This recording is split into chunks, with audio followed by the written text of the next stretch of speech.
Hola, buenas tardes a todos. Vamos a esperar un par de minutitos porque está entrando la gente y, y en cuanto se relaje un poquito empezamos. Damos 2 minutillos y comenzamos.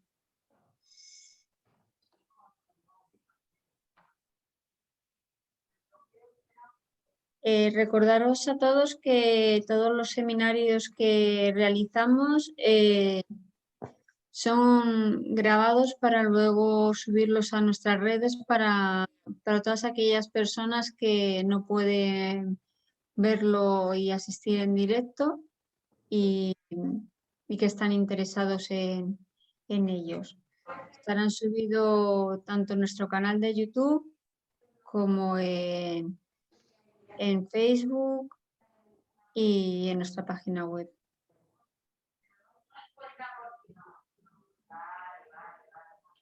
Quiero ir aprovechando para recordaros y dar las gracias a todos los profesionales médicos y sanitarios que colaboran con nosotros en la asociación realizando estas ponencias y estos seminarios que lo hacen de manera altruista y que bueno, agradecérselo porque son de gran ayuda para nosotros y para todas aquellas personas que nos siguen. También aprovechar para, como otras veces os comentamos, cualquier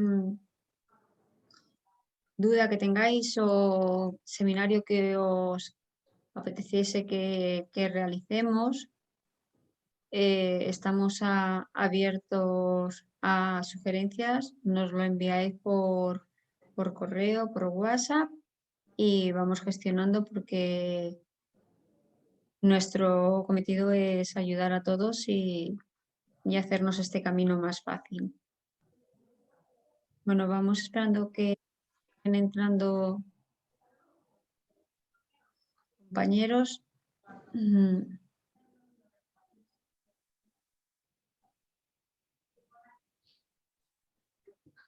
Quería agradecer, sobre todo hoy tenemos con nosotros al doctor Marcial García Morillo, que es especialista en cáncer digestivo en el Hospital HM de San Chinarro, actualmente en la unidad de gastroenterología de cabeza y cuello y sarcoma.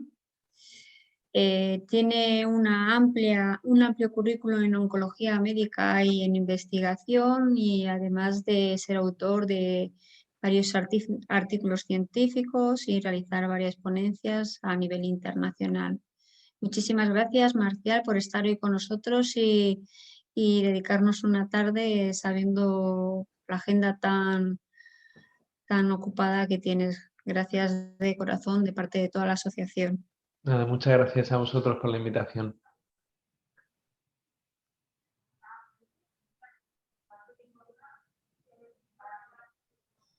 El seminario de hoy sí que va directo al cáncer gástrico, igual que otras veces es un poquito más amplio y no es tan específico. Hoy es al cáncer gástrico y a sus tratamientos.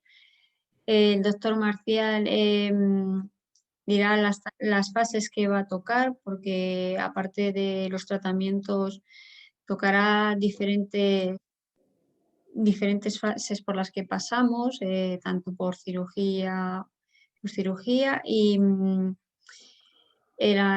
vamos a seguir desarrollando el seminario como siempre. Realizará la ponencia. Al final de su ponencia daremos paso a las preguntas. Podréis mandarlas por chat o si no, podéis hacerlas directamente vosotros. Solicitáis el turno de palabra levantando la mano, que hay esa opción en la aplicación. Y si no lo queréis hacer vosotros, pues nos lo transmitís a nosotros y yo se la hago llevar. Si en algún momento tenéis que abandonar el seminario antes de que acabe el doctor Marcial su ponencia y necesitáis que os dé una respuesta en ese momento, el doctor está dispuesto a hacer un parón y responderos esa duda que tengáis en ese momento. Eso también agradecer porque sabemos que cuando estamos explicando algo, cuando paramos, pues parece que todo luego va diferente. Pues gracias por esa opción que también nos da. Nada, todo lo que sea facilitar. Bueno, pues yo creo que ya está todo. Volvemos a avisar de que el seminario va a ser grabado y emitido luego por las redes y todo aquel que no quiera salir o que se le oiga, pues que oculte la cámara y que lo que quiera hablar, pues que nos lo transmita por el chat. Y creo que ya pues damos paso al doctor Marcial. Muchísimas gracias. Muchas gracias, Pilar. Muchísimas gracias por tus palabras y por la invitación para, pues, para poder compartir un poquito de conocimiento con vosotros. Mi especialidad son los tumores digestivos aquí en el Hospital de HM San Chinarro. Llevo ya un año trabajando aquí en Madrid. Yo me formé en Barcelona, en el Hospital Clínic, y bueno, he tenido muy buena acogida aquí en Madrid. Voy a hablar en el día de hoy del cáncer digestivo, del cáncer de estómago, en concreto, de una manera muy global. Si hay algo que lo que queráis que estemos más tiempo conversando, pues lo haremos. Un pequeño índice de la presentación de hoy. Hablaré primero de unos datos generales, después de lo que es el origen de la enfermedad, con su evolución, los tratamientos que se pueden hacer de manera localizada, los tratamientos que se pueden hacer de manera sistémica y unas conclusiones finales.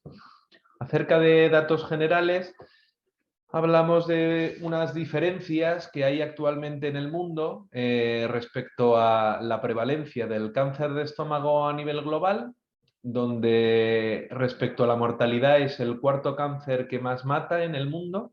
El 7,7% de las muertes por cáncer en el año 2018, que son estos datos, pues es por un cáncer de estómago. En cambio, en España, debido a la bajada de la prevalencia y de la incidencia, debido a los nuevos cambios en la dieta y en las conservaciones de los alimentos principalmente, pues hemos conseguido que esa incidencia pues vaya descendiendo en los últimos años hasta situarse actualmente en la octava posición en el ranking, por así decirlo, de cáncer con mayor mortalidad. Como vemos en la gráfica, son más de 5.000 personas al año. Es decir, no es un número para nada bajo, sino que son más de 5.000 personas al año que en España fallecen por esta patología. Si lo colocamos en un mapa, estos datos, pues observamos unas prevalencias mayores del cáncer de estómago en población asiática, en población sudamericana, que esto está en relación con la dieta. Esto es una asociación por una parte genética, pero hay una asociación directa con la dieta que siguen los pacientes, ya que se ha visto que una dieta mediterránea, rica en fruta, donde evitemos la sal y sobre todo las conservaciones en salazón, que se hacía en nuestro país pues hace 50, 70, 80 años atrás. Todo esto ha cambiado, por lo que ha bajado la incidencia, pero no ha bajado en otros sitios como el sudeste asiático. El 90% del cáncer de estómago es de un tipo en concreto, que es el adenocarcinoma, pero no siempre es este tipo. Este subtipo del adenocarcinoma está más en relación con los factores que podemos llamar clásicos, como puede ser por una parte también la infección del virus del Helicobacter pylori, que hace que haya una asociación directa con el adenocarcinoma. Pero el Helicobacter pylori también puede estar relacionado y está relacionado directamente con el linfoma de bajo grado. Además, hay otros tumores de las capas más profundas de la mucosa gástrica que se llaman tumores tipo GIST, que es una población representativa, es decir, son poco frecuentes, pero prácticamente todos los años nosotros en nuestro centro pues tenemos algún paciente con esta patología, pero son pacientes que tienen mejor pronóstico respecto al tumor principal o más frecuente, que sería el adenocarcinoma. Hay una prevalencia superior en el hombre de 2 a 1. Por cada 2 hombres afectos hay una mujer afecta en el cáncer gástrico. La mortalidad, como bien decía, ha descendido en los últimos 15 años. En los últimos 5 años, perdón, un 15%, por lo que vemos que ese descenso pues, es bastante interesante y esperemos que vaya todavía más, ¿no?, en los próximos años venideros.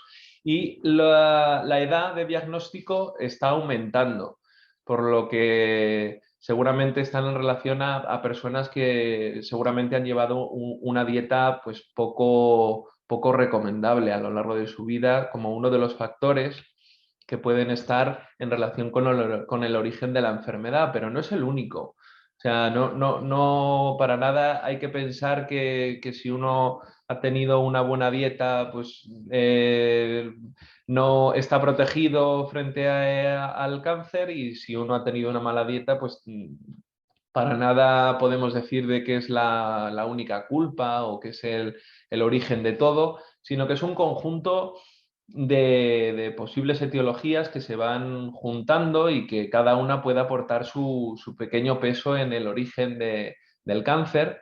Con la genética está claro que hay familias que están muy predispuestas por una serie de mutaciones y prácticamente se detectan en todas las generaciones cánceres gástricos.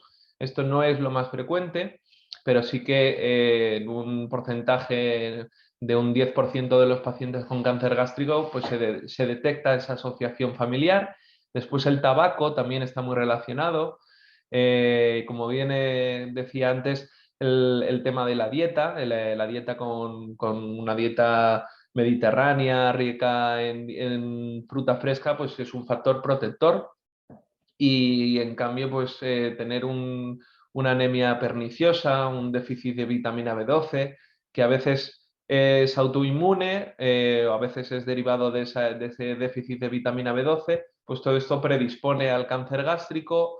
También hay una predisposición en los pacientes que sufren de reflujo gastroesofágico cuando se ha convertido en enfermedad de Barrett, que es como cuando ya ha habido alguna alteración en la mucosa gástrica. No todo el que tiene un reflujo gastroesofágico tiene riesgo de cáncer gástrico, porque prácticamente más de la mitad de la población de España tiene reflujo gastroesofágico, y todos conocemos pues a alguien que tiene una hernia de hiato o alguna patología similar.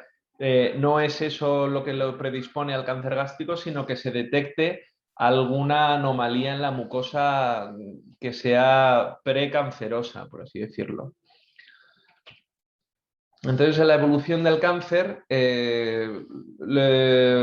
nuestro cuerpo genera mutaciones, las células de nuestro cuerpo generan mutaciones de manera habitual, y normalmente son mutaciones sanas. Lo que pasa es que a veces, debido a toda esa información que le llega a las células que hemos comentado antes, como puede ser el tabaco, ¿no? Pues todo eso son una serie de información que le pueda llegar a la célula de la mucosa superficial del estómago, y en algún momento, pues en vez de ser una mutación, por así decirlo, buena, se convierte en una mutación mala, ¿no? Es decir, una mutación que directamente genera una cadena en la que se van comunicando diversas células y se van diciendo una a la otra que no hay que morir, sino que hay que seguir creciendo y hay que seguir invadiendo partes de la capa superficial del estómago en una primera etapa, y en subsecuentes etapas,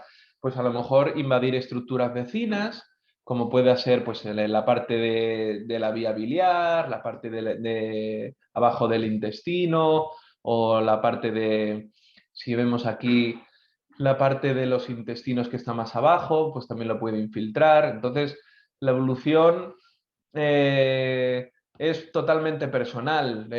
No se puede hablar de que un cáncer de estómago es igual a otro, no se puede comparar que si un paciente tuvo pues un estadio X y tengo un compañero que tiene el mismo estadio, pues va a tener la misma evolución. Cada uno lo va a vivir a su manera. Está claro que pues cuando a uno se le diagnostica una enfermedad tan importante como es el cáncer gástrico, pues yo siempre digo que los pacientes tienen derecho pues a la pataleta, ¿no? Es decir, a la pataleta desde el buen sentido de decir que tienen derecho a estar tristes por momentos, y es sano inclusive por momentos pues tener ese momento de reflexión. Y bueno, todo tiene sus momentos buenos y sobre todo hay que buscar esos momentos en los que uno sabe pues, disfrutar de lo que es el día, porque todo lo que es los cánceres, ya sea localizado, metastásico, da igual el estadio, pero genera una preocupación, ¿no? Y bueno, he puesto la imagen aquí de Pau Dono, es que él no murió por un cáncer gástrico, pues él murió por un cáncer de colon, pero quizá, no sé qué os parece a vosotros, pero creo que dejó un mensaje bonito de cara a cómo saber vivir durante toda la vida. Y creo que eso es un gran mensaje para las personas que pueden estar en un momento de final de vida de la enfermedad y que se olvidan muchas veces de lo que significa vivir, ¿no? Entonces, la mayor parte de los pacientes que se diagnostican de cáncer gástrico se diagnostican de una manera tardía. Prácticamente más de la mitad es un cáncer avanzado que no se puede realizar ninguna intervención quirúrgica, ¿no? Para resecar el tumor. Por lo que la mayor parte, pues los primeros síntomas es ser asintomático. ¿Qué síntomas se presentan normalmente? Al principio, pues náuseas, dolor abdominal, astenia, adelgazamiento, pero esto es lo más frecuente. No quiere decir que quien tenga estos síntomas pues tiene cáncer gástrico, ¿no? Sino que cuando se mantienen en el tiempo estos síntomas, se hacen los estudios y se puede detectar esta enfermedad. Hay otros síntomas que se presentan también al diagnóstico, a veces, como puede ser la anemia, la trombosis, que es como un coágulo dentro de los vasos, un sangrado, porque en la pared haya un sangrado, o una oclusión, que estos térmicos es en el intestino, ya sea arriba en el estómago o abajo en la parte de aquí del final del estómago. Entonces, esto es una primera prueba que se puede hacer metiendo un contraste en el estómago y vemos aquí que hay como un sacabocado, como que el tejido está engrosado y no permite que el contraste lo rellene, y aquí hay como una sospecha clínica. Después se hace una gastroscopia dirigida y se coge un tejido de esa parte pues para poder esa pieza estudiarla con el patólogo. Aquí lo vemos mediante una tomografía, un TAC, donde hay un engrosamiento del estómago. Aquí es donde iríamos con el endoscopio para el diagnóstico del cáncer gástrico, y aquí sería pues una econdoscopia, que es una prueba que se realiza para el diagnóstico, sobre todo cuando se va a operar el paciente, pues es una prueba muy interesante porque te da información de la profundidad del cáncer y de la posible afectación de los ganglios vecinos. Entonces, los síntomas son muy variados a lo largo de la enfermedad. Hay gente que sorprendentemente lleva la enfermedad pues de manera divina, ¿no? Y eso es lo que más nos gusta a nosotros cuando vemos gente que tiene la oportunidad de vivir plenamente durante toda la enfermedad. Está claro que la quimioterapia puede afectar a la calidad de vida, pero hay personas a las que de verdad no se le afecta porque tiene una tolerancia excelente. Eh, el momento de la operación es un momento bastante difícil por el que pasan los pacientes, y es un momento pues, en el que pueden haber cambios de imagen, en el que pueden haber perdido mucho peso, y entonces puede ser un momento pues, difícil, pero muchos pacientes pues, vuelven a su estado previo. Al fin y al cabo tienen una enfermedad localizada y pueden volver a hacer una vida pues, prácticamente normal. Si bien es cierto que las operaciones derivadas del cáncer gástrico normalmente pues, tienen algunas limitaciones de cara a la dieta posterior. Pero hay otros pacientes pues, que lamentablemente no están en este estadio localizado, sino que se diagnostican de la enfermedad a nivel metastásico, Entonces, cuando la enfermedad se diagnostica con varios sitios en el cuerpo, o que es una enfermedad que no se puede operar, ¿no? ni quitar, pues normalmente va progresando, ¿no? El paciente va haciendo tratamientos a lo largo de su vida y que le va alargando la vida con calidad de vida, siempre es lo que buscamos. Pero pues pueden pasar diversas cosas, como puede ser un sangrado digestivo, es algo frecuente, habitual. Los pacientes también pueden tener oclusiones intestinales y pueden tener necesidad de colocar una sonda nasogástrica, ya sea para retirar lo que se pueda acumular en el estómago durante la oclusión, o hay veces que por la progresión de la enfermedad se acumula líquido en el estómago y necesita que se saque ese líquido del estómago, pues para que el paciente tenga confort. Entonces, respecto a los tratamientos localizados, que es la cirugía es el único tratamiento curativo por el momento y, como bien destacaba, es para pacientes seleccionados. Hay distintas cirugías, pues si está pues, más cerca de la unión que hay del esófago con el estómago, pues se tiene que quitar también parte del esófago, además del estómago, y si está más abajo en la parte del antro y el píloro, que es la parte más abajo, quiero decir, comunicada con la continuación de los intestinos, pues a veces no hace falta quitar todo el estómago, sino que se puede quitar parte. Y después también la radioterapia es un tratamiento localizado que se utiliza o cuando hay un paciente pues mayor, ¿no? Pues que tenga más de 80, a veces 90 años, ¿no? Que no sea tributario de una cirugía, pues intentas controlar la enfermedad con la radioterapia, o pacientes que tienen sangrados recurrentes. Para controlar los sangrados que tienen los pacientes se puede hacer radioterapia, o porque tengan dolor. Por dolor también se puede utilizar la radioterapia. Y estas son las máquinas de radioterapia. El paciente se queda aquí tumbado y la máquina va dando vueltas alrededor del paciente y va lanzando los rayos de energía, pero que están todos focalizados. Esos rayos de energía no están al tuntún, sino que van dirigidos para que el resto del organismo no reciba la radiación y el tumor sí. Entonces, la cirugía tiene sus riesgos, como comentaba antes, que principalmente, por una parte está el síndrome del asa eferente, que ya se ve menos, pero porque ya la técnica quirúrgica ha mejorado, pero se puede seguir viendo, que normalmente sucede en pacientes que hacen un tipo de operación quirúrgica y a los pocos días, cuando se introduce la dieta, pues el paciente no tolera la dieta, ¿no? Empieza con dolor y vómitos, y dolor y vómitos. Entonces, esto suele ser por un fallo en la técnica o por fibrosis crónica, pero más frecuente un fallo en la técnica quirúrgica. Y después, lo más destacado sería el síndrome de dumping.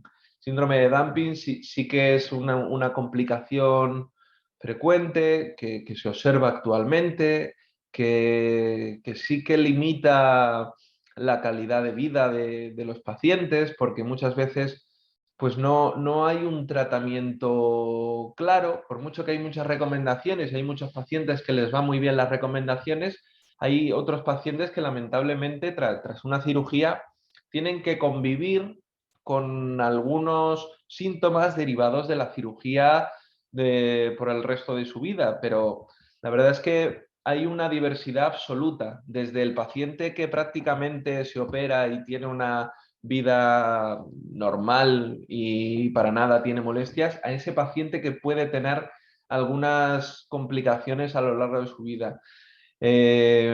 Los síntomas son como si fuera una hipoglicemia, ¿no? Unos síntomas de hipoglicemia asociados a una distensión intestinal, sobre todo cuando estaba en el periodo más postquirúrgico, y como más movimientos intestinales. Entonces, el tratamiento sobre todo es espaciar bien la dieta, no comer, o sea, no beber mucha agua en la comida, sino tomarla entre las comidas, antidiarreicos como el Fortasec, o directamente a algunos pacientes pues se tienen que reintervenir y hacer una segunda operación para poder solucionar este síndrome.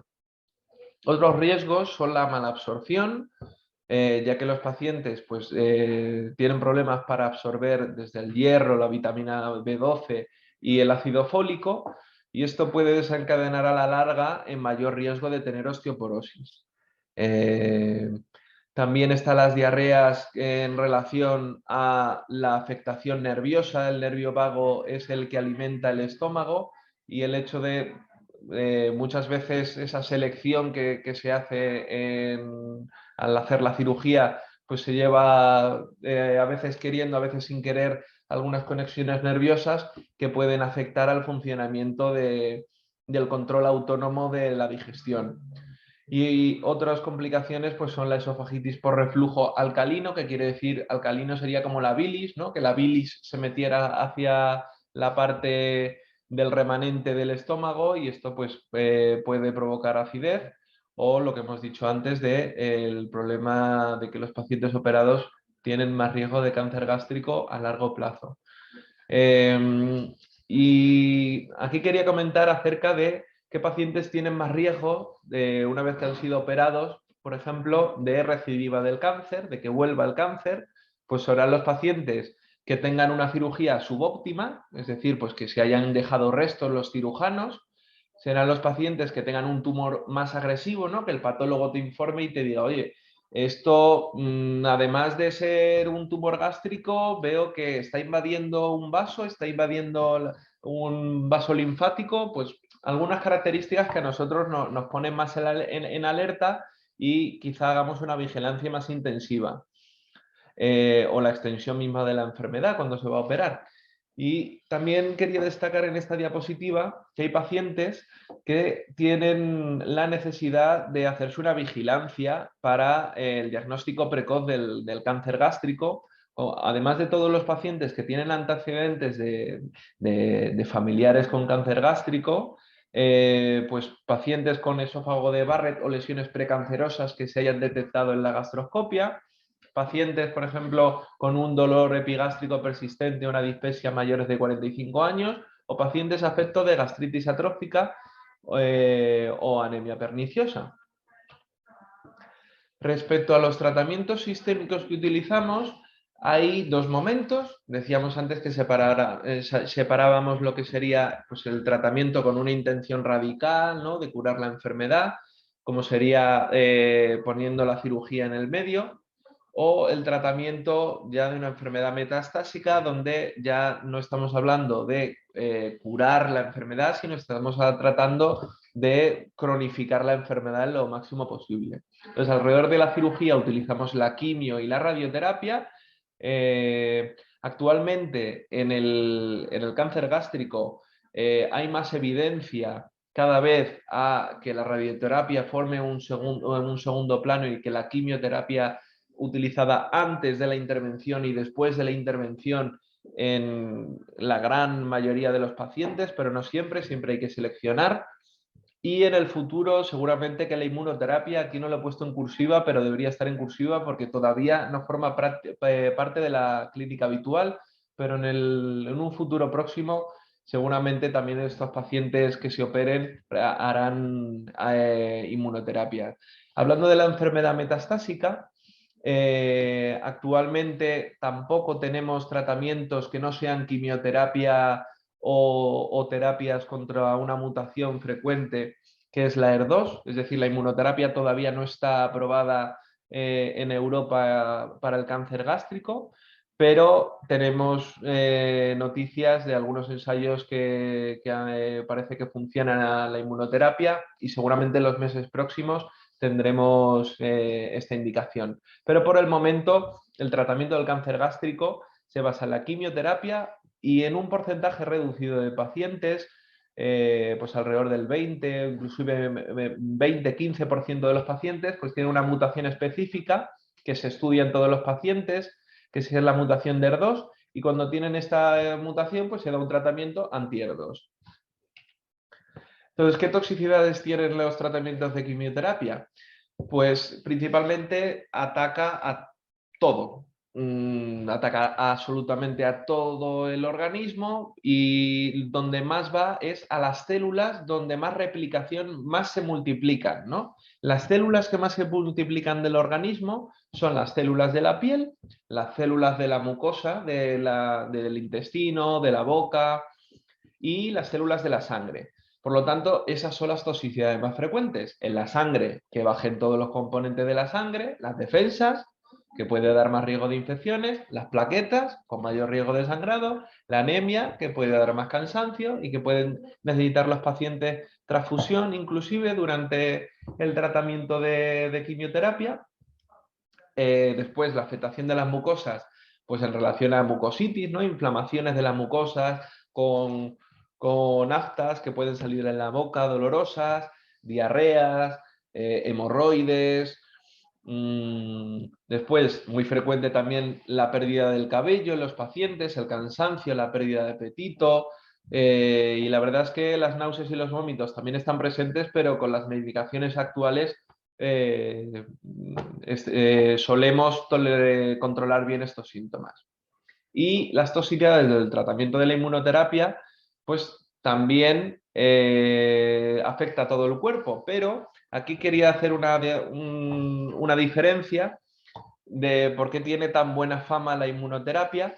Pues tiene buena fama principalmente porque las toxicidades graves que generan la quimioterapia están en torno a un 40-50% y muchas veces son toxicidades que pueden llegar a ser irreversibles. En cambio, las toxicidades graves que genera el tratamiento de inmunoterapia es mucho menor, es decir, estamos hablando de un porcentaje de 20-30% y además esas toxicidades suelen ser reversibles. ¿Vale? Aquí destaco las toxicidades más frecuentes, como puede ser, aquí vemos pues, que pone tiroiditis, hipofisitis. Bueno, eso quiere decir que afecta a las glándulas, ¿vale? A las glándulas endocrinas, al tiroides, y esto puede dar cansancio, ¿vale? Puede haber un hipotiroidismo secundario al tratamiento, es algo relativamente frecuente. Puede haber colitis, que en realidad pues diarreas, ¿no? Una inflamación de la mucosa, como sería con la quimio, pero en este caso pues el tratamiento muchas veces son corticoides, porque es el tratamiento de revertir el efecto de la inmunoterapia. Y aquí pues destacar algunas toxicidades cutáneas que se pueden ver como estas placas que son como una psoriasis. Si alguno de vosotros tiene algún familiar con psoriasis, pues os recordará. O pacientes que no tenían vitíligo, empiezan el tratamiento y tienen vitíligo. O también pues algún prurito secundario. Son síntomas muy variados, pero que la frecuencia es menor, se tolera mejor. Siempre hay algunos que pueden ser más graves, pero se suele tolerar mejor.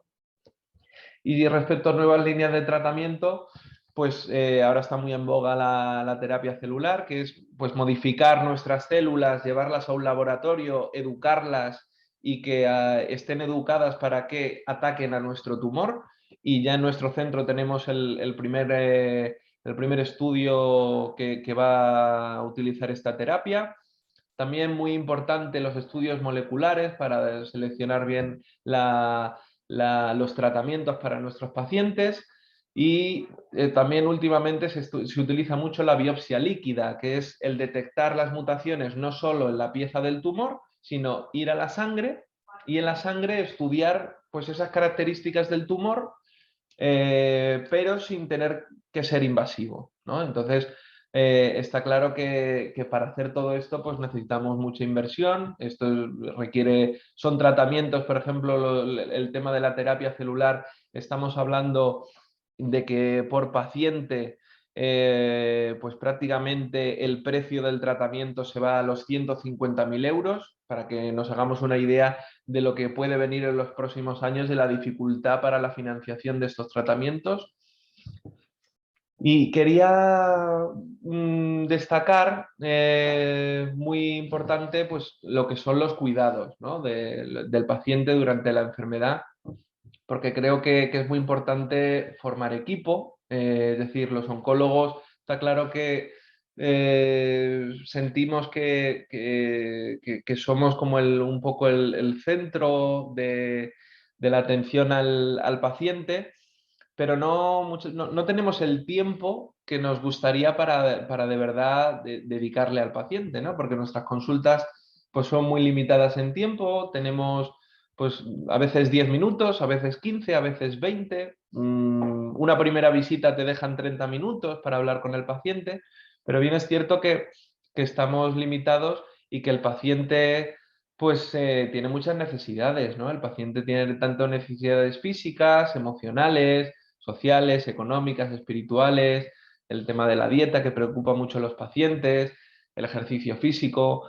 Y claro, hay tantos temas por tocar que cuando el paciente se te sienta en consulta y no, pues lo normal es que le venga con su máxima preocupación, ¿no? De cómo pueda estar la enfermedad o qué síntoma tengo, pero detrás de ello, pues hay toda una cadena de apoyo de la familia que muchas veces, ahora por ejemplo en pandemia, te quedas con ganas de conocer, ¿no? De ese paciente, cómo está atendido en su domicilio, qué relaciones sociales tiene ahora, con quién se está relacionando, si de verdad se abre a las emociones con su familia o no lo hace, si quiere saber de la enfermedad o no quiere saber, si viene a consulta con alguien o viene solo.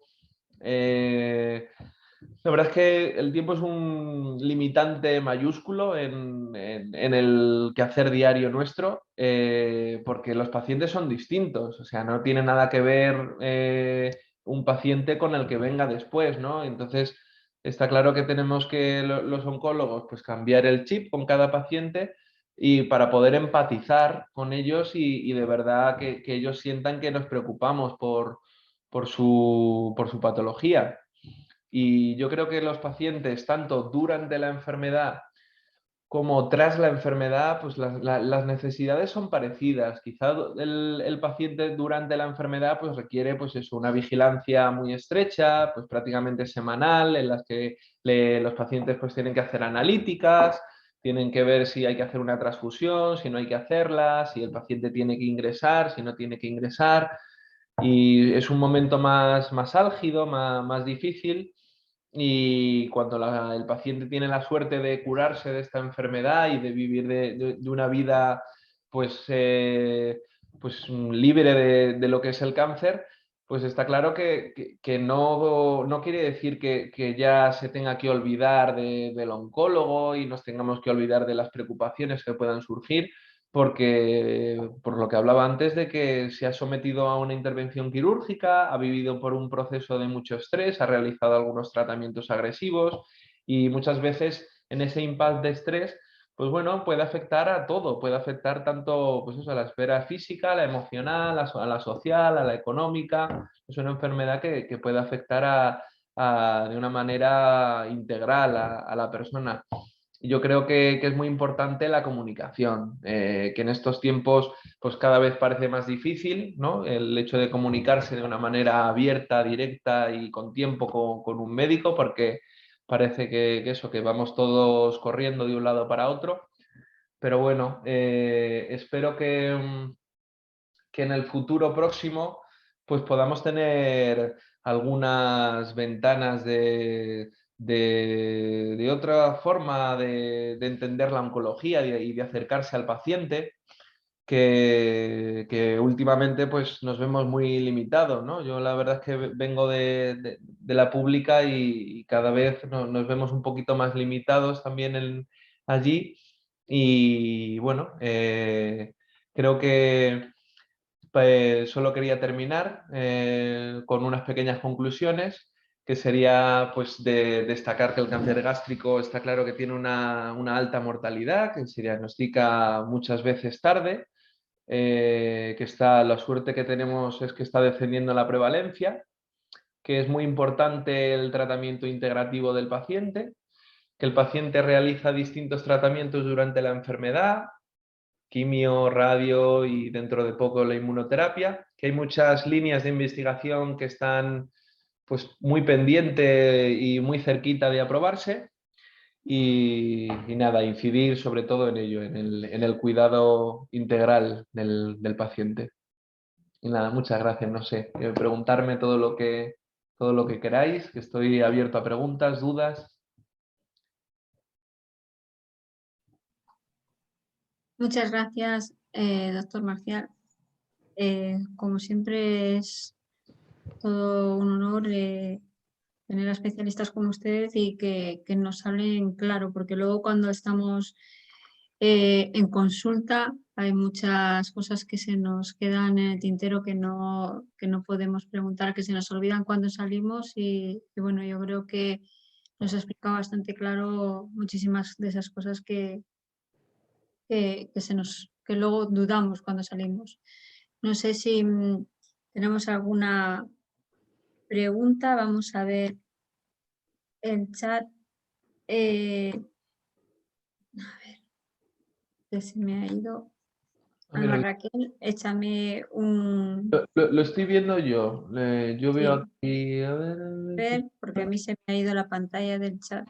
A parece- ver, dice aquí, dado que aquí. este cáncer parece tener unas tasas de reincidencias muy altas y que el tratamiento adyuvante postcirugía no parece tener gran efecto en dicha tasa, durante la charla ha comentado que hay que seleccionar quién recibe este tratamiento. Vale. ¿Cómo se realiza esa selección? ¿Se opta por suprimir este tratamiento en función del balance coste-beneficio, dado su impacto sobre la calidad de vida del paciente? ¿Se han encontrado esquemas de terapia adyuvante estadísticamente significativas? Vale. Es una pregunta muy interesante.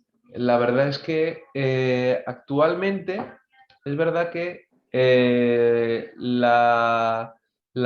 tratamiento adyuvante post-cirugía ha demostrado el beneficio siempre que se hace también pre-cirugía. Es decir, los estudios actuales que demuestran la eficacia del tratamiento de quimioterapia es con el tratamiento antes y después. El paciente, después de realizar después de la intervención, es más difícil y puede estar en peores condiciones que antes de la cirugía. Por eso lo que es muy importante es seleccionar qué paciente vas a operar.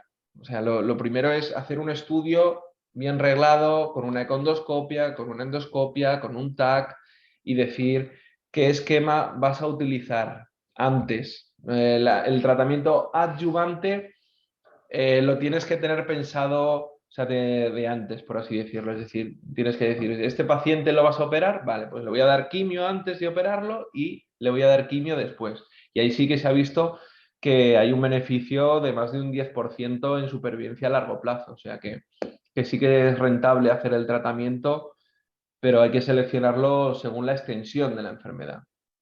Y el estado físico del paciente, por supuesto. Está claro que las comorbilidades hay que estudiarlas, la fragilidad del paciente, los pacientes que son mayores de 65, 70 años, pues hay que estudiarlo uno a uno. Tenemos escalas de fragilidad que nos permiten seleccionar qué pacientes son tributarios de hacer quimioterapia, o inclusive hay escalas de fragilidad que nos dicen si pueden hacer 2 o 3 quimios o no, o tienen que hacer solo un tratamiento de monoterapia, a lo mejor, que es solo una quimio en concreto, porque si haces 2 compuestos de quimio a la vez da más toxicidad.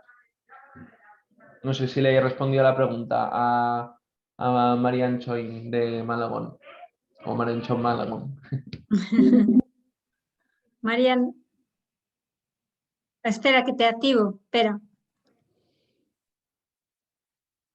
A ver si puedes hablar ahora. No, no sé. Espera, tienes que reactivarme. Yo ya te he dado. A ver, Marian, reactívate tú. Ahora, ya está. Ahora Sí, sí. sí, me la ha respondido muy bien. También tenía otra pregunta, ya aprovechando que estoy en directo, me gustaría que comentara que muchos pacientes después de la operación tenemos estenosis y no ha hablado de la posibilidad que tienen los pacientes de tener estas complicaciones. Si puede un poco comentar Sí. qué prevalencia tiene que se le dé a estas personas. una solución, porque yo, por ejemplo, llevo ya creo que 15 dilataciones de esófago después de la operación. Sí, lo siento, Marian, por las dilataciones que tienes que hacer, porque seguro que es muy, muy pesado el hecho de, pues eso, tener que estar vigilando cada 2 por 3 esa fibrosis, cada vez que se hace una cirugía, es verdad que todas las conexiones que se hacen entre estructuras que no son naturales, pues genera como una reacción de defensa, genera una fibrosis, que esa fibrosis pues muchas veces se queda en no estenosis, en que no hay una estrechez en sí, pero a veces sí. O sea, a veces hablar de prevalencia es difícil porque casi tendríamos que hablar de, según la técnica quirúrgica, qué prevalencia pueda tener. Entonces, es muy amplio, ¿no? Podemos hablar de cada técnica quirúrgica, pues tiene una serie de prevalencias, pero está claro que a veces los pacientes como tú, Marian, pues tendrás que hacer una dieta muy seleccionada cuando estás entre las dilataciones, que si primero tienes que tomar un poquito de puré, probar bien si después puedes meter alguna textura pues algo más sólida. Y sí, la verdad es que hay pacientes que se ven muy limitados a largo plazo después de una operación de cáncer de estómago debido a estas estenosis altas en la unión gastroesofágica o a veces bajas la parte del píloro, y también se tienen que hacer inclusive a veces colocaciones de prótesis para que esa estenosis de una manera definitiva, pero que muchas veces se intenta de manera definitiva y no lo es, sino que se genera una complicación posterior, pues se intenta solucionar. La verdad es que no es fácil. Cuando los pacientes tienen esta serie de complicaciones, pues muchas veces prácticamente tienen que hacer lo que tú haces, Marian, ¿no? O sea, supongo que tu médico te lleva contigo en este proceso y tras tantas dilataciones bueno, te conoce bien, ¿no? Y, perdón, relacionado con la pregunta que ha hecho Marian, ¿y qué determina que al final se le ponga una prótesis o no? ¿Cuándo llega en el momento de determinar hay que poner una prótesis? Normalmente no nos gusta ponerlas. No nos gusta ponerlas porque tienen el riesgo de que se desplacen, se desprendan.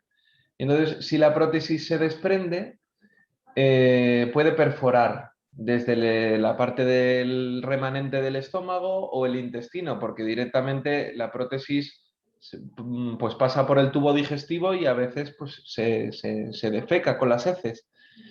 Entonces es como la última opción. Lo hacemos cuando son obstrucciones prácticamente que no se pueden salvar con una dilatación y el paciente no es tributario de cirugía, ¿no? Es un paciente que podemos hablar casi que lo utilizamos casi de manera paliativa.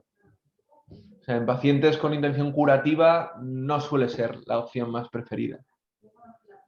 ¿Hay un máximo de dilataciones que se puede hacer o eso se ve cuando se está haciendo la gastroscopia, me imagino?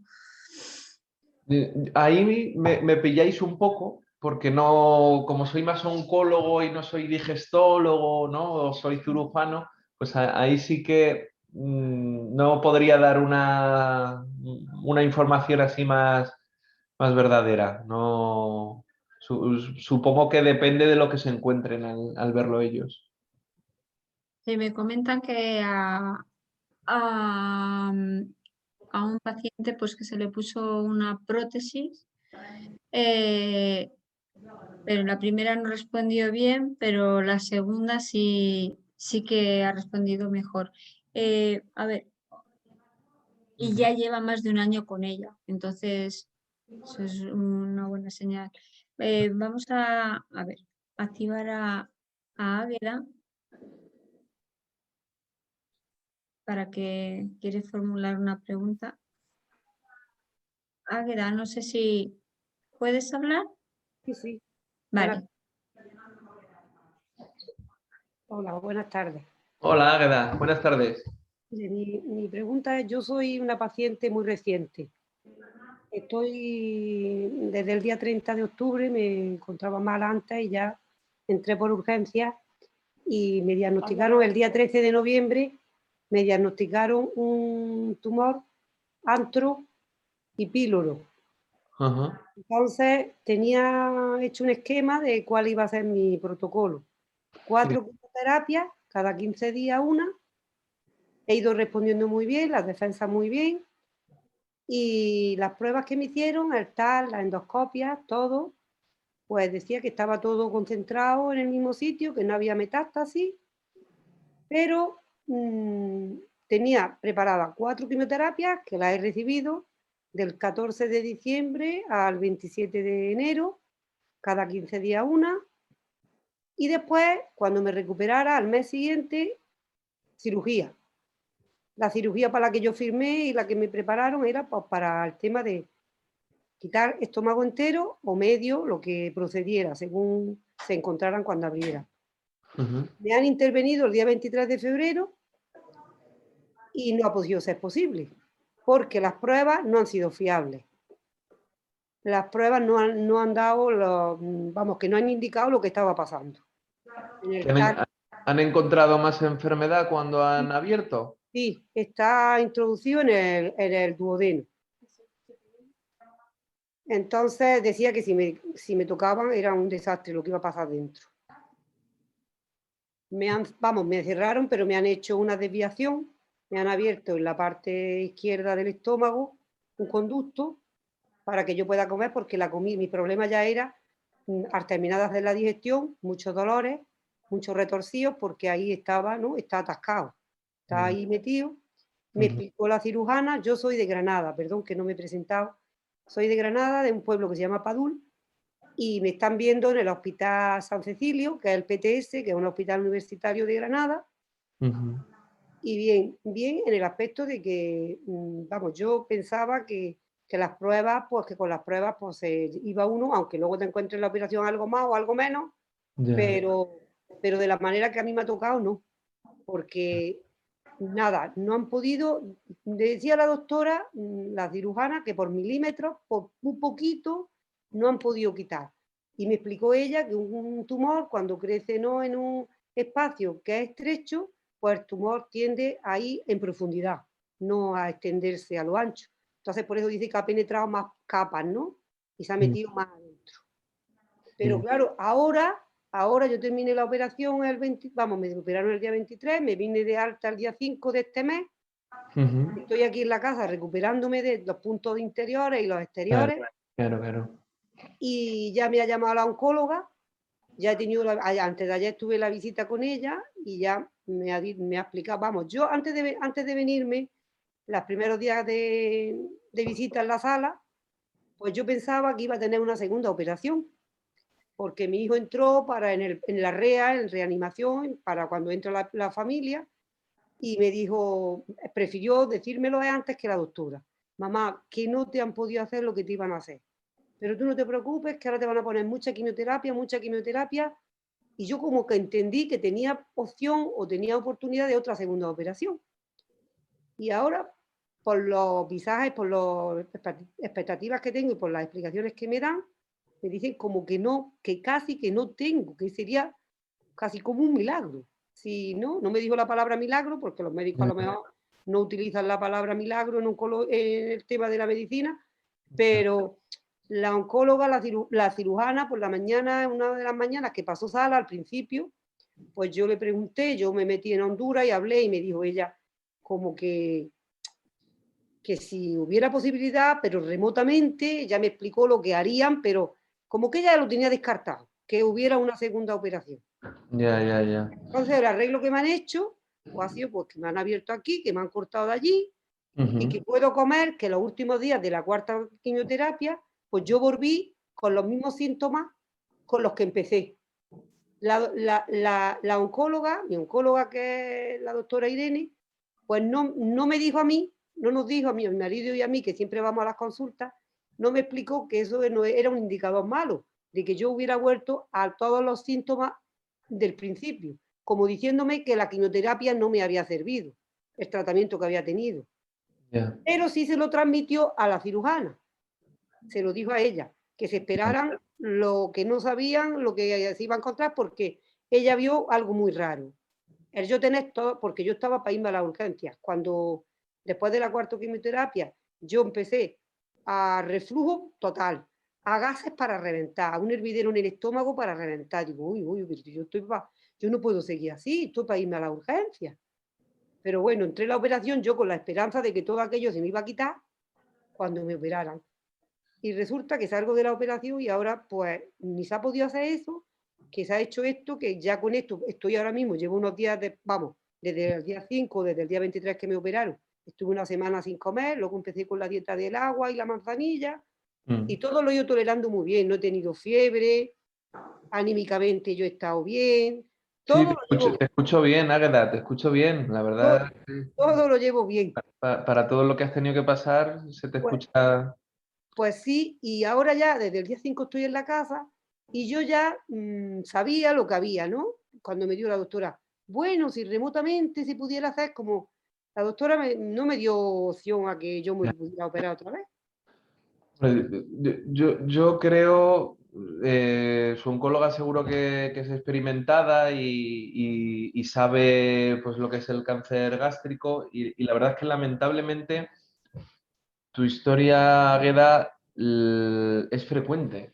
O sea, la vemos con frecuencia, ¿no? Pacientes que se van a operar y de repente abre el cirujano y se ha hecho un TAC el paciente hace 15 días, pero el TAC dice una cosa y de repente abre y está todo lleno de pequeños tumorcitos pequeños. En tu caso, a lo mejor es algo más localizado, pero muchas veces es hasta algo más amplio, ¿no? De que de repente. Gigante, me ponen que es Sí, gigante.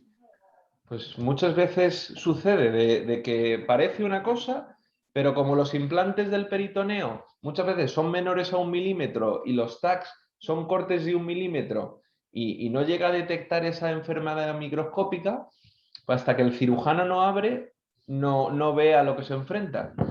Y sí, muchas veces pues no se puede operar y se tienen que hacer tratamientos de quimioterapia para ir manteniendo la calidad de vida. No, Solamente mantener calidad de vida. No habría posibilidades de que la quimioterapia... puede ser, siempre hay casos y casos. Es decir, nunca se puede decir que todo es un camino y todo el mundo lleva un camino determinado. O sea, hay pacientes que en un principio no se pueden intervenir, pero que hacen quimioterapia durante X meses, 3, 6, un año, y de repente pues se abre esa ventana de oportunidad. Lo O que sea, pasa es que yo pienso que si una vez ya la prueba del TAC, que me la hicieron unos poquitos días antes de irme a la operación, a la cirugía, no dio, vamos, no nos enseñó todo lo que había, ¿cómo van a saber ellos, aunque yo ahora reciba quimioterapia, que eso ha reducido? Porque ellos creían que había reducido. ellos tendrán una parte macroscópica que podrán saber porque los tags se puede ver y una parte microscópica que no podrán ver porque solo la única forma de verlo será volver a abrir. Entonces, según cómo vayan esas evoluciones con las pruebas de los tags, pues te irán indicando, ¿no? Si es factible realizar otra exploración de la zona. Claro, yo estoy contenta en el sentido de que si no me hubieran abierto, pues no sabrían lo que hay dentro. Ahora ya por lo menos saben a qué atenerse. Se ha hecho una prueba de anatomía patológica del epiplón, ¿no? ¿Qué Sí, se llama epiplón? sí, sí, lo dices muy bien. Pues que lo lee uno tanto ya, que resulta que sale enfermo, que pone que está malo. Sí, sí, sí, es algo frecuente del cáncer de estómago, sí. Eso es. Y es que los resultados los leí ayer y antes de ayer fue cuando la doctora, la oncóloga, aunque la cirujana me ha citado para el 15 de abril para decirme ella los resultados de anatomía patológica, pero no obstante la oncóloga, como ya han salido los resultados y los tenía en su ordenador, pues ya cuando me visitó antes de ayer, pues me dijo que estaba enfermo y que ahora mismo la solución de esto es quimioterapia. Y me han puesto un tratamiento, vamos, me van a poner un tratamiento de 3 meses, cada 15 días, Lo que pasa es que el compuesto lo van a cambiar, porque el otro no lo ha hecho ni cosquillas. Pero claro, estaba pendiente de consultar con el doctor de la anatomía de una parte que yo ahora no sé decirle de las células, que tenía ella que saber para ponerle una composición o ponerle otra. Sí, debe ser lo que comentaba de a lo mejor del ER2, esa mutación en concreto que se estudia en todos los pacientes y entonces seguramente se lo querrá mirar porque los pacientes que tienen esa mutación pues pueden hacer ese tratamiento y mejora la respuesta al tratamiento. Eso, algo así, es que yo con tanto no me quedo porque son muchas cosas. Entonces, yo Sí. he estudiado y de magisterio lo que estoy acostumbrado pues, a coger apuntes y hasta... Y yo, este tema de que se hablen las cosas y que yo no las apunte o que no las tenga para yo poderlas desmenuzar y estudiar, por eso leo mucho y por eso se me ha quedado la palabra el epiplón, porque a base de repetir, va aprendiendo. Claro, y sobre todo, Águeda, pregunta mucho. O sea, a tu doctora, llévate un listado con las preguntas y cualquier cosita que le quieras preguntar, y pues te lo apuntas y vas con tus preguntas a la consulta. Sí, sí, pero que cuando me llamó el otro día y me citó tan pronto que estoy todavía con los puntos, estaba yo muy baja de ánimo y digo, madre mía, no se tiene que haber acordado de mí, yo ya desaparecí, porque pensaba otra vez las quimioterapias, con la experiencia tan mala que he tenido, pues como que yo no tenía ganas de volver a eso, digo, se tenía que haber olvidado de mí, razonando yo que soy su paciente y que me tiene que controlar y que tiene que estar cuidado mío, que yo tengo que luchar.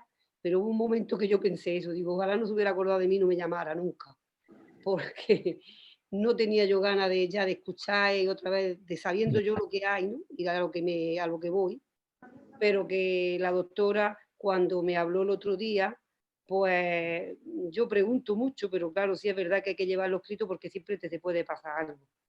Pero que ella fue muy clara, y me lo explicó. Me dijo que ahora mismo eso es lo que hay. Águeda tiene una fortaleza que he hablado yo esta mañana con ella increíble y lo transmite así. Yo igual que el doctor ya le he dicho que lo que tiene que hacer siempre, y yo siempre lo aconsejo a todos los pacientes, es que lleven sus preguntas en un folio, porque cuando salimos de la consulta se nos ocurren todas las dudas. Entonces creo que es algo que siempre debemos de hacer. Y no sé si usted estará de acuerdo en esto, en que hay veces que no nos debemos de conformar con una sola opinión. ¿Es partidario de que tengamos segundas opiniones en pronósticos así? Sí, yo, vamos, estoy totalmente a favor y creo que vamos a ello hacia que el paciente está muy de moda ya en la mujer o en el paciente lo de empoderarse, ¿no? Es decir, el paciente empoderado de que tenga la información y que él sea libre de decidir lo que quiere hacer, porque al fin y al cabo la evidencia científica a veces no está tan clara en algunos casos. Entonces, no lo que te diga un médico siempre es una verdad absoluta, sino que a lo mejor te dice una verdad, pero detrás de esa verdad hay otra verdad que a lo mejor no te está diciendo, pues porque él considera que el mejor tratamiento es esa primera verdad, ¿no? que él comenta. Entonces yo creo que es muy importante que los médicos no impongan los tratamientos, sino que den opciones y, por supuesto, si hay dudas, una vez que se exponen esas opciones, que el paciente pregunte a otro doctor, pues, por ejemplo, si considera que es más experto, ¿no? Es decir, yo estoy en cualquier sitio, o sea, en Plasencia, en Ciudad Real, donde sea, y yo sé que en Madrid o en Valencia o en Barcelona hay médicos que son más expertos en este cáncer, pues le hago una consulta, veo si están de acuerdo con mi doctor y a lo mejor me quedo yo más tranquilo, ¿no? O sea que, por supuesto, estoy totalmente a favor de que se consulte a otros compañeros. Yo comparto su misma opinión, o sea, yo la comparto. Creo que siempre no hay que quedarse solo con una, y más en diagnósticos así o en cualquiera. Muchísimas gracias, Águeda, por contar su historia y siga así con ese ánimo, que verá como al final la actitud es un porcentaje muy alto luego a la hora del tratamiento. Así. Sí, siga sonriendo, Águeda. Yo, cambiando un poquito por lo que la ponencia que ha hecho, me he quedado con un dato, no sé si he cogido bien, que ha dicho que un 10% de los casos estaban asociados a asociación familiar. ¿Se refería a la mutación genética? No, no siempre es mutación genética. Es verdad que hay una mutación que es poco frecuente, que yo creo que debe estar en un 3-5%, que es CDC. H1, sí. Eso es. Que es así que, bueno, pues prácticamente casi todos los pacientes que la tienen, esta mutación, pues desarrollan lamentablemente la enfermedad, pero sí hablo de agregación familiar, ¿no? De algo muchas veces que no se sabe qué es, porque muchas veces no se llega a diagnosticar en sí una mutación en concreto, pero se ve que en el árbol familiar, pues hay una carga, ¿no? De un aumento de los tumores digestivos y esto pues sí que derivado a una unidad de consejo genético, te dan recomendaciones de cada cuánto hay que hacer endoscopias, cada cuándo hay que hacer colonoscopias, y si hay una población, un 10 o un 15%, yo diría, de agregación familiar, sí. Perfecto, para hacer un seguimiento. Vale. Voy a pasar la palabra a Toñi. A ver, te voy a dar el audio. A ver, Toñi. A ver si puedes hablar. ¿Ahora? Sí, ya Sí, te Toñi. digo. Hola, buenas Hola. tardes. Hola, buenas A tardes. ver, yo soy paciente oncológica. He tenido, bueno, me han operado adenocarcinoma gástrico con afección ovárica bilateral. Tenía metástasis. Me operaron en septiembre en el hospital de Fuenlabrada. Di con un equipo médico buenísimo, buenísimo, buenísimo.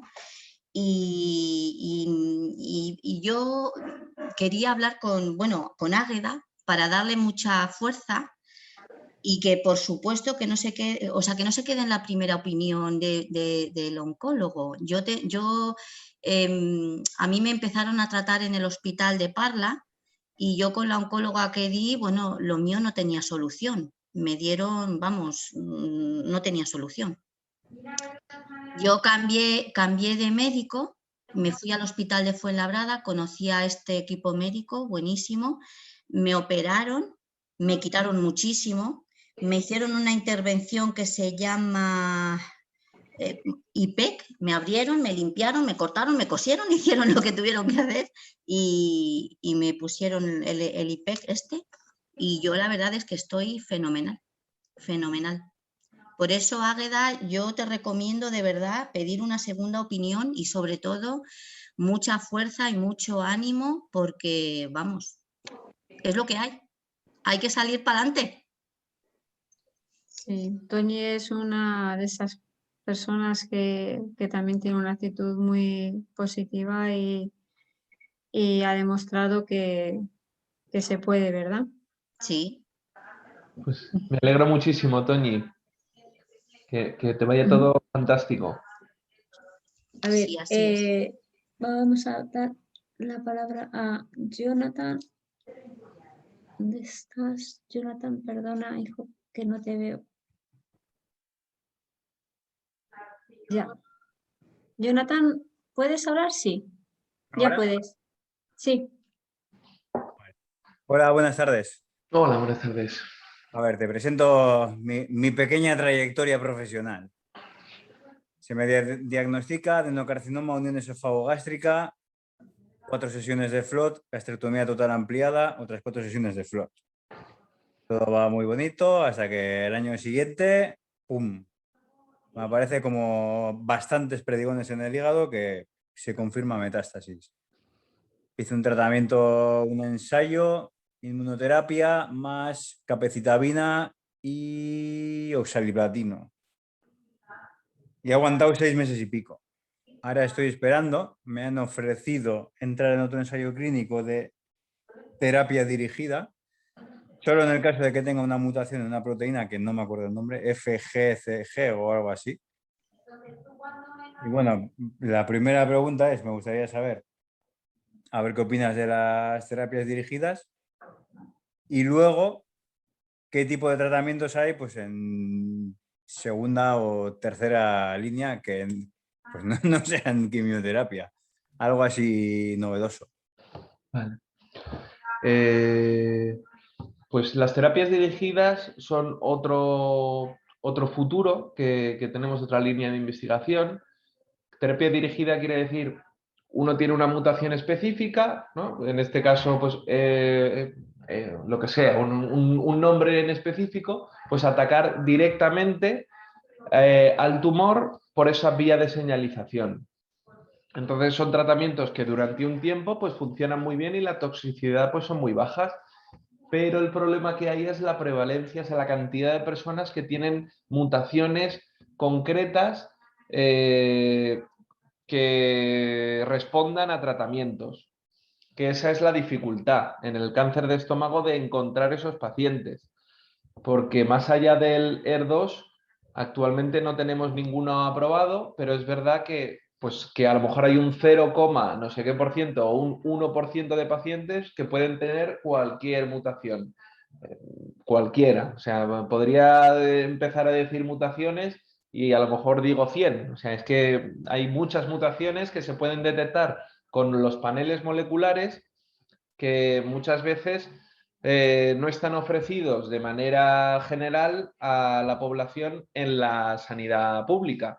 Y esto muchas veces pues limita las opciones de tratamiento y por eso los ensayos clínicos son una gran ventana en los pacientes como tú que puedes valorar distintos tratamientos, pero en segunda línea, hablando en concreto, tratamientos que no sean quimioterapia y que estén ahora mismo estudiados en ensayos clínicos, pues en nuestro centro tenemos el de la terapia celular, que es pues eso, modificar unos linfocitos, seleccionarlos en concreto para el tumor, pero son selecciones, o sea, cada vez los ensayos clínicos seleccionan más los pacientes, es decir, tú puedes querer participar en un ensayo clínico, pero las características de tu tumor pues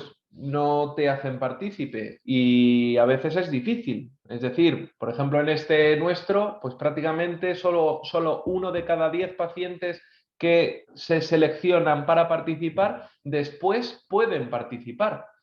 Pues porque necesitan una serie de alteraciones en la pieza del tumor, que la sangre tenga unas características específicas, como cuando uno se va a someter a un trasplante de riñón y se tiene que seleccionar la sangre del donante con la del receptor, pues parecido para estos nuevos tratamientos. O sea que hay muchas opciones, pero hay que estudiar caso por caso y sobre todo el estudio molecular yo creo que es algo súper importante. Vale, gracias. ¿Y qué opinas del tratamiento Taxol-Ribuzirumab o algo así? Taxol Ramocinumab es el estándar, es decir, es lo que te recomiendan las guías y lo que un oncólogo en cualquier sitio te va a decir que es el tratamiento que se tiene que hacer en segunda línea, ¿no? Hacer la quimioterapia que se haría paclitaxel o Taxol con el Ramocinumab, que es un tratamiento, un anticuerpo que lo que hace es ir contra el crecimiento de los vasos, por así decirlo. Y es el estándar, o sea, es lo que las guías europeas recomiendan ahora mismo. Vale. Es un tratamiento que se tolera bastante bien. Yo la verdad es que lo utilizamos mucho. Se tolera bastante bien, no te deja reventado ni nada por el estilo. Comparado con el FLOT que has hecho, eso sí que, bueno, todo tiene mucha carga sintomática, pero el FLOT la verdad es que no sé si lo llevaste bien, no sé cuál fue tu experiencia. No, me pegó un tortazo bueno. Pues este es más suavito. hice 4 sesiones cada 2 semanas, gastrectomía total, y 3 semanas y otras 4 sesiones cada 2 semanas. Sí, sí, Y, sí. uf, Y no me toxicidades, gustaría. ¿no? La sensibilidad de los dedos y eso no se te afectó. No. Bueno, Más pues con la capecitabina, que he perdido. A mí me gusta mucho ir al monte y así, y dentro de las limitaciones que tengo ahora, claro, que antes hacía carreras, ahora voy a andar y sí eso. Y los pies y las manos sí que me las ha dejado como papelito de fumar. Las palmas, sobre todo. sí. Con el tiempo se recupera. La capecitabina como que te deja manos y pies de árbol, ¿no? O sea, es Sí, como, muy como eso, finas. sí, sí, sí. Y con úlceras, sí, sí, la verdad es que es Sí, muy molesto, es muy molesto. Pero bueno, vale. el tiempo lo curará. Y espero que hagas la terapia que hagas, que te vaya bien y que tengas salud. Vale, gracias. Nada.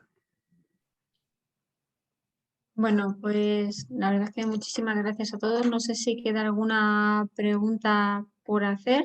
Yo quería, Pilar, disculpa, dejar el mail por si acaso hay alguien Sí, que quiere hacer, pues eso, alguna pregunta de tipo personal y no la quiere hacer ese en público. perfecto, pues No- compartimos pantalla, ¿te parece?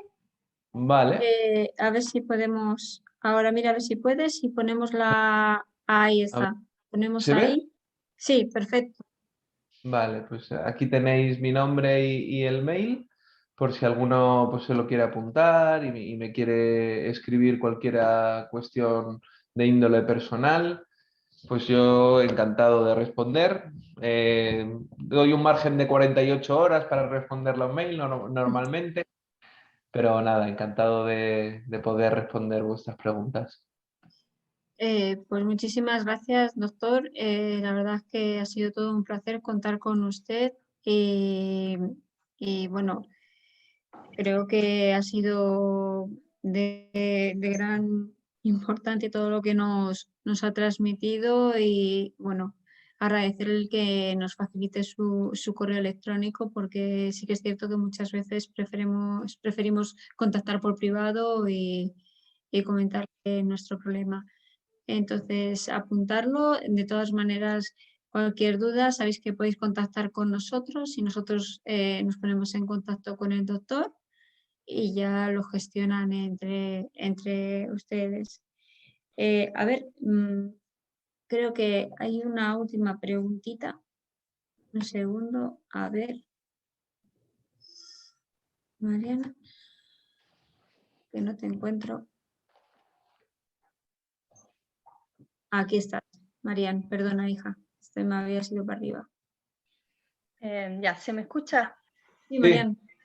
Quería preguntar si tiene algún tipo de incidencia en la recidiva. Ya sé que es una pregunta a lo mejor un poco más de cirugía. La técnica que se usa para la extirpación del cáncer, si por la paroscopia o por cirugía general, porque yo viendo un poco la gente que he conocido con la enfermedad, veo que hay más recidiva usando las personas que han sido operadas por la paroscopia. No es una técnica, no sé, creo que... Muy buena pregunta. Y la respuesta es, cuanto más cáncer gástrico operes, mejor cirujano eres. Es decir, si tú operas, ahora viene lo del robot, porque ahora ha sido el cambio de la laparotomía abierta a la cirugía laparoscópica, pero ahora viene en la siguiente etapa, que es la cirugía laparoscópica y la cirugía robótica, que es lo que viene ahora. Entonces, la respuesta en los libros es, cuanto más haces, mejor eres. Es decir, si tú eres un centro que operas 50 cánceres de estómago al año, pues eres mejor cirujano y tienes menos tasas de recidiva que un centro que haga 5 o 10 operaciones. Y peor el que haga solo una.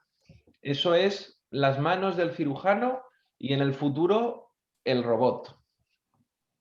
De acuerdo, muchas gracias. Y ahora viene mi pregunta mala. ¿Tenemos alguna posibilidad los pacientes de saber qué hospitales realizan más gastrectomías o son más especializados en según qué cirugías, es que lo tengamos fácil de encontrar, porque, bueno, ya con la cabeza ya me lo está diciendo, entonces no sigo preguntando. No, no, y la verdad, no solo esa pregunta, que quizá me meto donde no, en otro tema también difícil, pero no sabemos ni siquiera las expectativas de vida de los pacientes según dónde son tratados, cuando es un dato que se sabe. O sea, quiero decir, nosotros no lo sabemos porque no se comparte, solo sabemos lo de nuestro centro, pero ¿por qué no sabemos cuánto, o sea, cuánto es la vida media de un paciente con cáncer gástrico y metastásico en Andalucía? Distinto que en La Rioja, distinto que en Madrid, o sea, todos viven igual, viven distinto, es mejor que te traten en un sitio o en otro. La verdad es que es una información que nos gustaría saber tanto a los médicos como a vosotros los pacientes, pero no disponemos de esa información, no se comparte, no se, no es de Pues, dominio público. ya me hago cargo yo de su pregunta y ya intentaremos conseguir esa respuesta desde la asociación.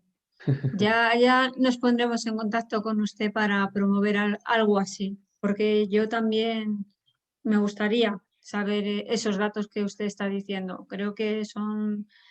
Pero otra cosa, ¿solo pasa en cáncer gástrico o pasa en todos los tumores? Todo. O sea, Vale. esto, Eso me tranquiliza. esto es de todos, no es por el cáncer gástrico, cualquier cáncer. Vale. Sí, porque sí que somos conscientes que el cáncer gástrico no tenemos la misma visibilidad que otros tumores porque a lo mejor la incidencia es menor. Por eso le preguntaba que a lo mejor también los datos también no se veían porque como no hay tanta incidencia no se conocían por eso. Pero bueno, si es por todos, entre comillas, me tranquiliza que sea así. Pero ya le digo que ya contactaremos con usted para intentar buscar respuesta a esa pregunta que todos queremos. Encantado porque yo creo que es necesaria la transparencia. Yo creo que la transparencia hace gala de, pues, de normalidad, A ver, un segundo que nos piden la palabra. Aquí. Ya. Ya, Alma Raquel. Bueno, pues me ha encantado muchísimo la ponencia, de verdad, y es muy nutritiva. Y lo que dice el doctor Marcial es impactante. El que se pueda tener los índices de cirugías exitosas, de recuperación de los pacientes, de bajas, eso también da mucho peso sobre qué lugares son mejor o más especializados, como bien dices, si entre más cirugías realicen y están mejor especializados, pues como paciente tengo derecho a saberlo. Y me encanta la iniciativa de poder preguntar, ¿y esto cómo es acá en España? ¿Cómo se está moviendo? Me parece interesante y le agradezco muchísimo que lo hayan mencionado, porque realmente hacia el futuro va a ser una propuesta de construir muy importante. Gracias a todos y de verdad he aprendido mucho de la experiencia de Águeda, de María y sobre todo la ponencia con el doctor Marcial, pues ha sido impactante. Muchísimas gracias. Gracias a todos por escucharme y por las preguntas. Muchísimas gracias, doctor. Bueno, a ver, ¿qué tenemos? Vale. Le dan las gracias los asistentes que han estado. Y bueno, igual que usted ha estado para nosotros, cuente con nosotros como asociación para usted, para esas inquietudes que veo que tiene, que se identifican mucho con lo que nosotros también buscamos. Sí. Así que gracias, de verdad. Nada, gracias a vosotros. Que paséis buen puente. Igualmente. Bueno, recordaros que editaremos el vídeo y en la mayor brevedad posible lo subiremos a las redes para todos aquellos que queráis volverlo a ver o compartir con algunos familiares o conocidos que lo necesiten. Gracias. Gracias a todos. Adiós.